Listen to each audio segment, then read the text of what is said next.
Acquazzoni, vere e proprie bombe d'acqua da ieri si sono abbattuti sulla città di Padova. Nella notte in ginocchio alcune vie del quartiere Montà, non c'è pace per la Valsugana. Denego, nuove frane sulla ciclabile.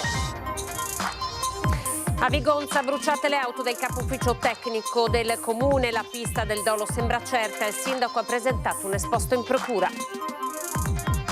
Hanno aggredito una 52enne in bici sferrandole 2 pugni in pieno volto per rubarle la borsa. È accaduto a Sacile, identificati i 3 rapinatori, sono tutti trevigiani. Ancora un caso di violenza contro una donna, ha chiesto aiuto ai passanti, una 46enne aggredita con un coltello dal marito, un cubano di 40 anni, è successo ad Abano, l'uomo è stato arrestato. Delitto Ceschino, 1 milione di euro e case a Santo Domingo, la ricompensa promessa dal mandante, l'ex marito della vittima e i sicari ingaggiati per uccidere la 72enne. Elezioni europee, depositate le liste, tutti i veneti in corsa, caso Vannacci si allarga la frattura nella Lega, Conte e Zaia ribadiscono perché non lo voteranno. La Banca degli Occhi e la Banca dei Tessuti, 2 eccellenze del Veneto che sono ormai al primo posto in Europa per il loro contributo alla ricerca e alla cura di pazienti con gravi patologie. Il telegiornale del Veneto, buonasera, ben ritrovati. Partiamo questa sera con una pagina tutta dedicata al maltempo che ci porta a Padova, precisamente nel quartiere Montà, dove la pioggia ha fatto diversi danni. Guardate. Via Gessi è stata completamente svuotata dall'acqua, ma venite con noi a vedere che disastro ha fatto questa notte l'acqua in questa abitazione.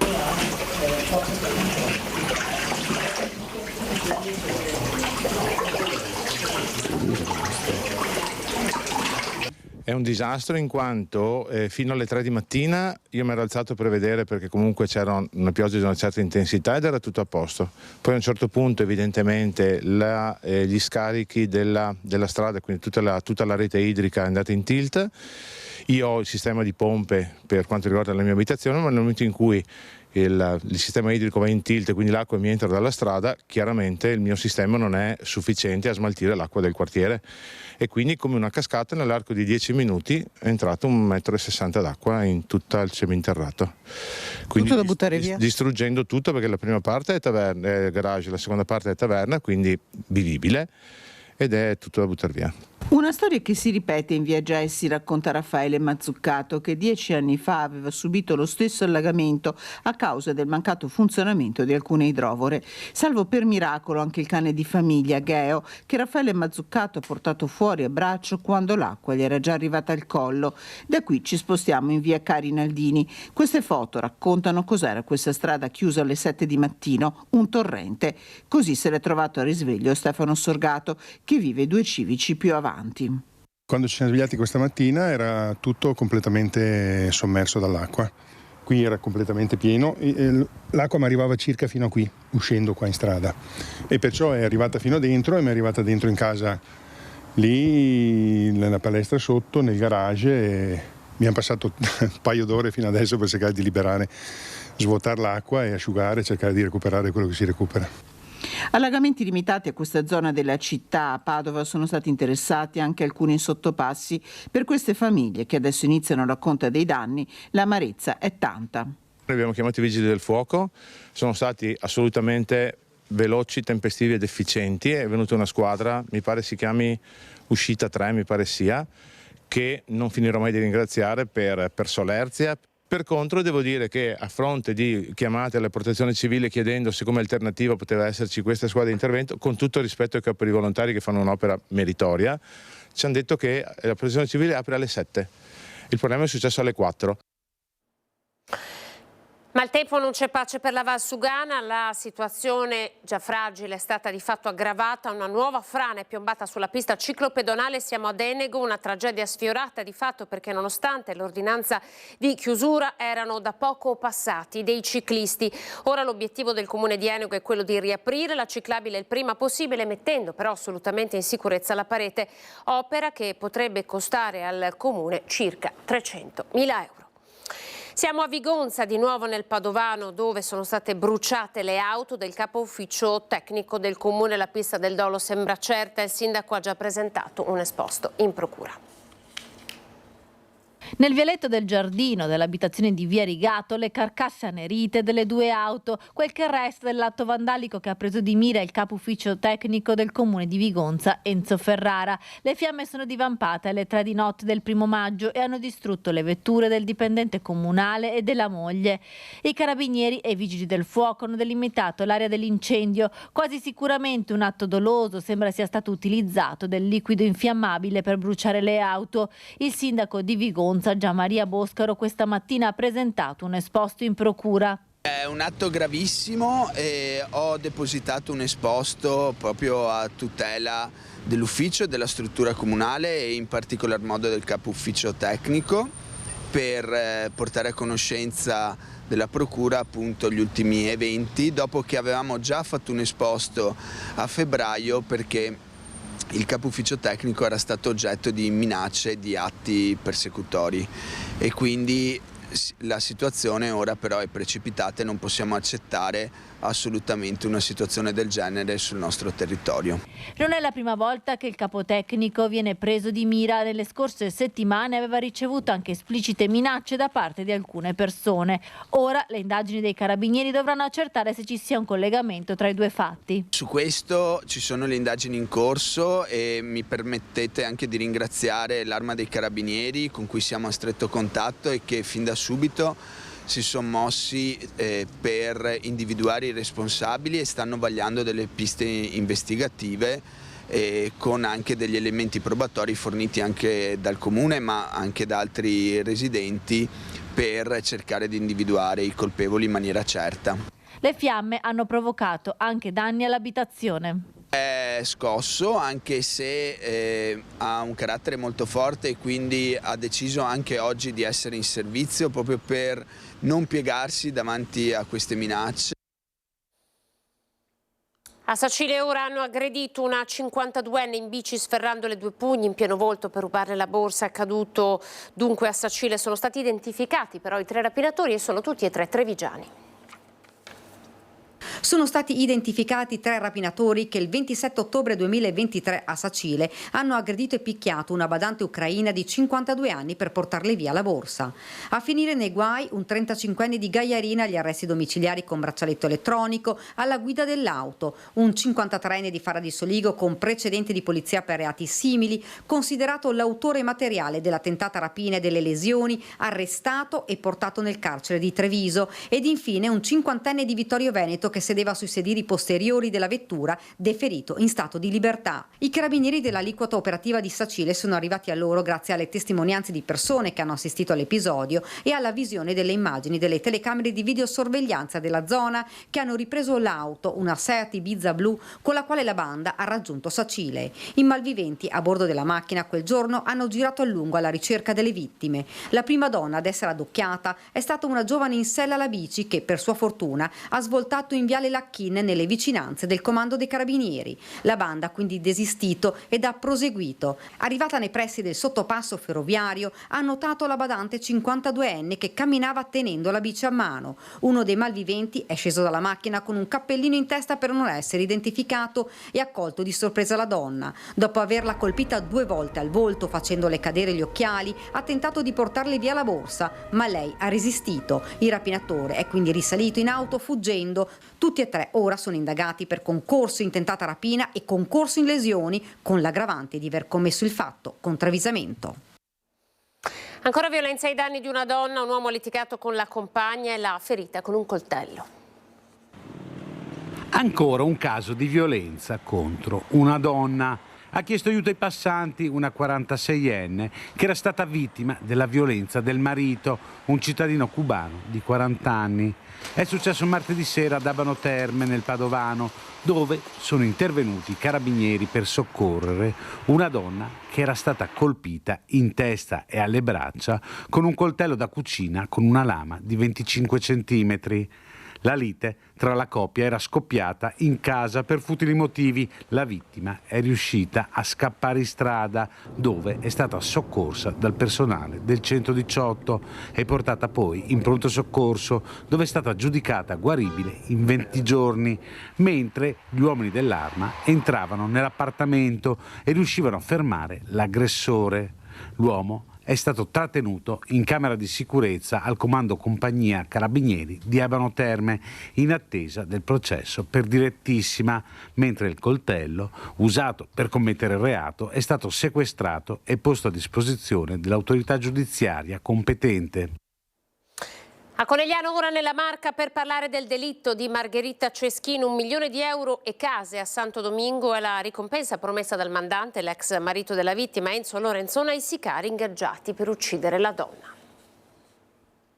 Un compenso da capogiro per i sicari che hanno ucciso Margherita Ceschin quella terribile sera del 23 giugno scorso nella sua abitazione a Conegliano, tramortita con un colpo alla testa e poi soffocata. Per i killer la promessa di 1 milione di euro e diverse case a Santo Domingo. È quanto emerge dall'avviso di chiusura indagini della Procura di Treviso, che ha chiesto il rinvio a giudizio per 3 dei 6 responsabili dell'orribile fatto di sangue. Il mandante del delitto, l'ex marito della Ceschin, Enzo Lorenzon, 79 anni, di Ponte di Piave, ora in casa di riposo per motivi di salute, e i domenicani Sergio Antonio Luciano Lorenzo, 39 anni, considerato uno degli autori materiali dell'omicidio, e Joan Maria Beltre Guzman, 42 anni, l'intermediario. Chiesta l'archiviazione per la compagna di Lorenzon, la domenicana Dilesi Guzman Lorenzo, che potrebbe essere chiamata come testimone dagli inquirenti durante il processo. Stralciate le posizioni di altri 3 indagati: José Luis Matteo Garcia, il secondo esecutore materiale del delitto, arrestato in Spagna lo scorso gennaio ed ora in carcere a Belluno, e Joel Luciano Lorenzo, fratello di Sergio Antonio, fuggito forse a Santo Domingo, che la sera del delitto ha fatto da palo, e la fidanzata di Joel, Candy Maria Rodriguez, indagata in concorso in omicidio a piede libero. Lei, ultimo nome entrato in questa inchiesta, sarebbe la persona che avrebbe prelevato José Luis Matteo Garcia alla stazione ferroviaria di Mestre 2 giorni prima del fatto e che si sarebbe fatta carico di distribuire i piccoli anticipi di denaro, circa 900 euro, ai 2 assassini. Prove solide, secondo la procura, che incastrerebbero gli indagati, fra queste le intercettazioni telefoniche avvenute dopo il delitto fra i domenicani e Lorenzon con frasi compromettenti, e poi il biglietto che uno dei killer ha consegnato al compagno di cella per darlo a Lorenzon. Io ti sono fedele, c'era scritto, e poi la richiesta di pagargli la parcella dell'avvocato difensore, e poi quelle parole che suonano come una confessione: mio fratello ha fatto da palo. A scatenare l'odio di Enzo Lorenzone nei confronti dell'ex moglie il mantenimento che l'uomo doveva alla donna, 10.000 euro al mese. Ora si attende l'udienza del Tribunale del riesame. Pubblicità, pochi secondi, e poi ripartiamo dalla politica.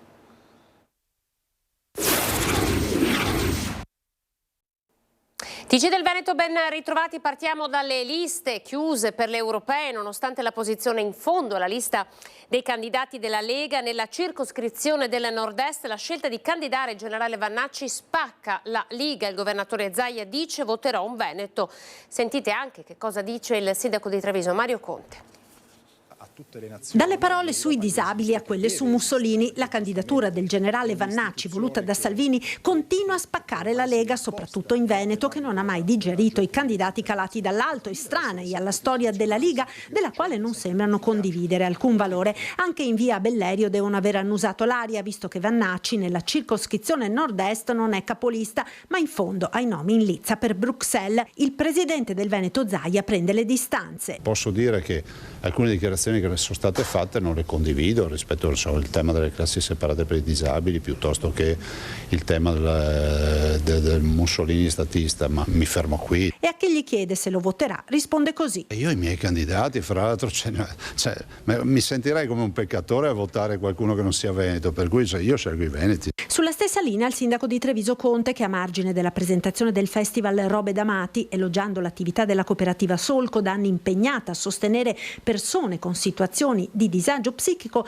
non tollera le parole del generale sui disabili, invitandolo a Treviso. Noi siamo per l'inclusione, siamo per l'aiuto, per il sostegno, per il non giudizio, e credo che questa sia la direzione giusta, indipendentemente poi dalle idee che ognuno di noi può avere. Io sto dalla parte dell'inclusione sempre, e Solco è una realtà fantastica che insegna molto, e magari se il generale Vannacci entrasse in contatto, basta conoscere questa realtà, forse cambierebbe idea. Facciamo il punto sui candidati del Veneto in corsa per le europee.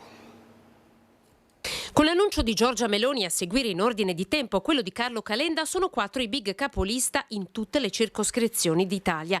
A nord-est Giorgia Meloni, detta Giorgia, traina la lista di Fratelli d'Italia. Dopo di lei l'eurodeputato vicentino uscente Sergio Berlato, al terzo posto la deputata Alessia Ambrosi, nata nel Veronese. Tra i veneti Fratelli d'Italia schiera l'assessore regionale all'istruzione e formazione Elena Donazzan e il consigliere regionale veneto Luca Spavanetto. Primo della lista di Forza Italia il segretario nazionale Antonio Tajani, partito che schiera al terzo posto il deputato e coordinatore regionale Flavio Tosi. Tra i veneti troviamo Cristina Andretta, ex primo cittadino a Vedelago, ed Isabella Dotto, già assessore a Vicenza. La Lega ha come capolista il veronese Paolo Borchia, eurodeputato uscente. Per il Veneto schiera la veneziana Rosanna Conte, i trevigiani Alessandro Manera ed Alessandra Basso, la padovana Arianna Lazzarini e la vicentina Morena Martini. In testa alla lista del PD c'è invece il presidente dell'Emilia Romagna Stefano Bonaccini, riconfermati gli uscenti Alessandro Zan ed Alessandra Moretti, in pista anche Andrea Zanoni. Azione punta su Carlo Calenda, con lui dal Veneto in lista l'imprenditore padovano Carlo Pasqualetto ed il padovano sindaco di Montegrotto Terme Riccardo Mortandello. Sabrina Pignedoli, eurodeputata uscente, è capolista per il Movimento 5 Stelle. Con lei ci sono il fondatore di Banca Etica Ugo Biggeri e lo storico attivista pentastellato vicentino Andrea Bardin, oltre all'opitergina Maria Angela Ferri. L'unica veneta capolista nel nord-est per Alleanza Verdi-Sinistre Cristina Guarda, consigliera regionale nata a Cologna Veneta. Debutta come candidato alle europee il veronese Vito Comencini, ex deputato della Lega, che corre in Libertà di Cateno De Luca, capolista con altri 19 simboli. Forza Nuova schiera come capolista il segretario nazionale Roberto Fiore, che candida nel nord-est il veronese Luca Castellini, vice segretario nazionale. Stati Uniti d'Europa schiera 2 veronesi, Davide Bendinelli, sindaco di Garda in quota Italia Viva, e per Più Europa Giorgio Pasetto. In corsa anche le altre liste: sul Tirolo Volkspartei, Alternativa Popolare, Unione Cattolica Italiana, Democrazia Sovrana Popolare, il Partito Animalista, Italexit, Pace Terra Dignità e Italia dei Diritti De Pierro. In Italia il 60% delle cornee utilizzate per i trapianti e per ridare la vista ai malati viene da Zelarino, dove c'è la sede della Banca degli Occhi, ente unico in Europa e punto di riferimento nel nostro paese, che ha diversi primati. Collegata a questa fondazione c'è la Banca dei Tessuti, nata in Veneto con il compito di trovare, raccogliere, conservare e distribuire tessuti per usarli in vari tipi di patologie. La buona notizia è che la Banca degli Occhi è stata autorizzata dall'Istituto di Ricerca americano Bethesda, massima autorità mondiale, per entrare in uno studio con 15 pazienti che riceveranno cellule staminali per costruire il primo strato di retina, e saranno tutti pazienti italiani. E allora, con questa bella notizia noi ci fermiamo. Siamo come sempre in chiusura alle previsioni del tempo. Grazie per essere stati in nostra compagnia. Arrivederci.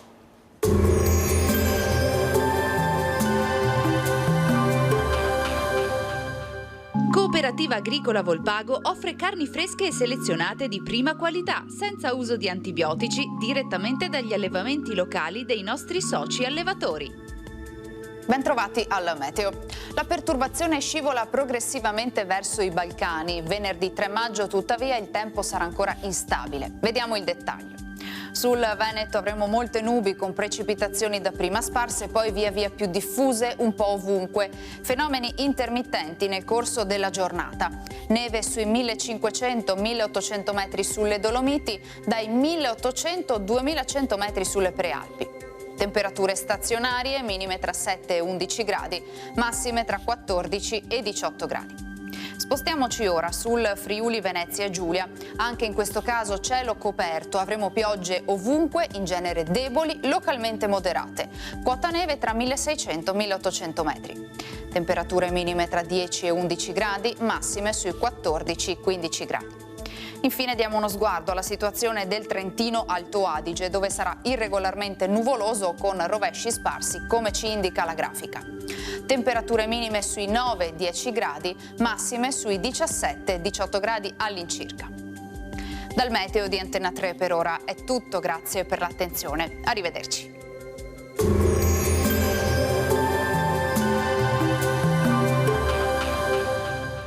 Cooperativa Agricola Volpago offre carni fresche e selezionate di prima qualità, senza uso di antibiotici, direttamente dagli allevamenti locali dei nostri soci allevatori.